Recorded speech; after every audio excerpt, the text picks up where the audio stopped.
Hi everybody, I'm the person who posted the martini guide yesterday, which got a lot of comments and attention and generally mixed reviews.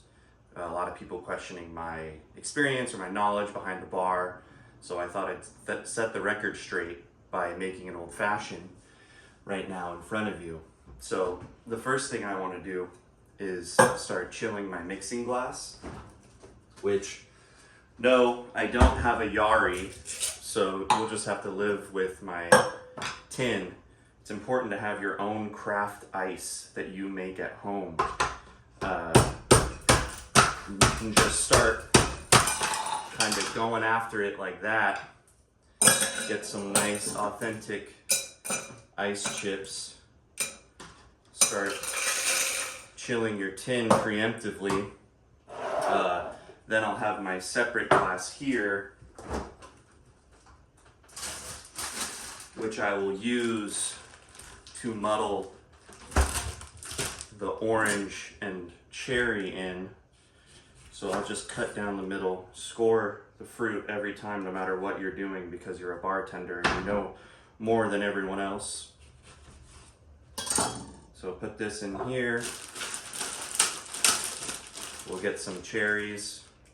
Take the stems off. People don't like those in their drinks, I found. 4 cherries is probably pretty good. Now we need a muddling agent. So we'll get our Angostura bitters.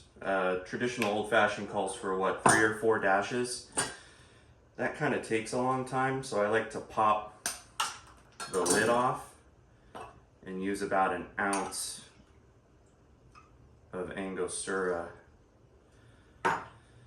Then we'll need our simple syrup, or if you don't have any, just straight up sugar will work just fine. I like to do a healthy spoonful straight into the glass there like that. Don't know if you can see that okay. That was a little shy actually. A little more for good measure. Then we'll muddle. I don't have a muddler either, so we'll just use the end of a screwdriver. Pretty much anything can work in a fly, in a pinch. Just muddle everything in here. Get that nice and mixed up.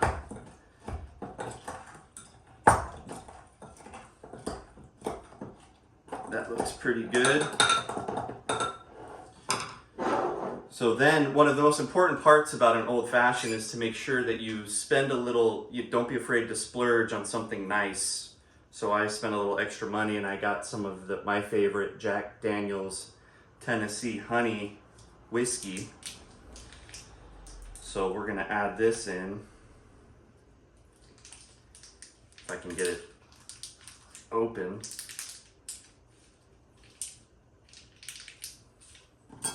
Kind of a pain in the ass.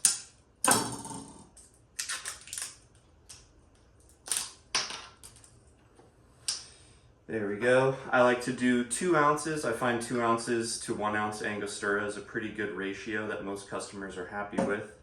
So I'll just add that straight into there. Give it a little iceless swirl. And then I'll add it to my mixing glass so we can start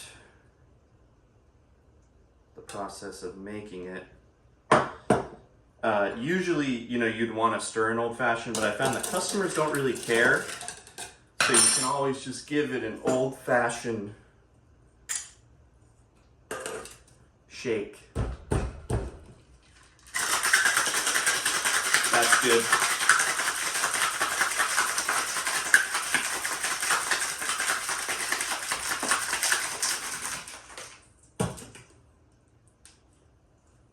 That came out really nice.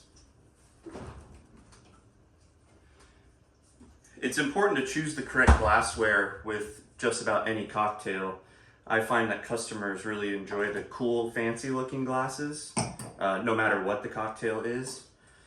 So since there's a bunch of stuff in there, primarily the pits of the cherries, you're gonna need to strain it into your martini glass, even though it's an old fashioned.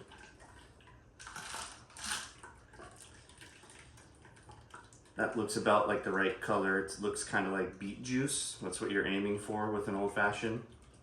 Again, just what I've learned in my years of bartending. Okay, now that the drink is prepared and in its glass, the last final touch is to add a garnish, which traditionally is an orange peel. So you can just cut a wedge like this and just kind of very crudely rip the flesh of the orange out. That works just fine. Express the oils over the cocktail and then drop that in. And as we all know, customers love the nice fancy cherries.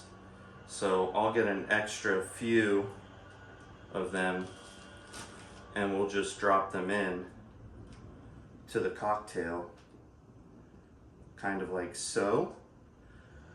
And now your cocktail is ready to serve to the highest satisfaction of all of your customers.